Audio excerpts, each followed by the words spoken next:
Sekretaris Daerah Kabupaten Sinjai Akbar Mukmin didampingi beberapa petinggi lembaga vertikal daerah lainnya, Kamis pagi mengadakan rapat pembentukan panitia Hari Ulang Tahun Kemerdekaan Republik Indonesia tingkat Kabupaten Sinjai yang sisa 1 bulan lebih lagi akan dihelat. Dalam rapat pembentukan panitia ini, diusulkan pembentukan seksi pemberian remisi, yang mana pada tahun-tahun sebelumnya tidak pernah dimasukkan dalam struktur kepanitiaan.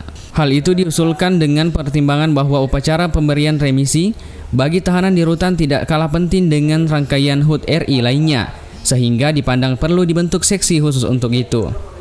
Melalui rapat ini, panitia yang nantinya terbentuk juga diharapkan dapat bekerja maksimal mensukseskan peringatan HUT RI ke-74 tahun ini, menghidupkan kembali kearifan lokal seperti makanan ataupun hal-hal yang bernuansa tradisional lainnya, juga menjadi catatan untuk dapat dilaksanakan dalam perayaan HUT RI di Kabupaten Sinjai tahun ini.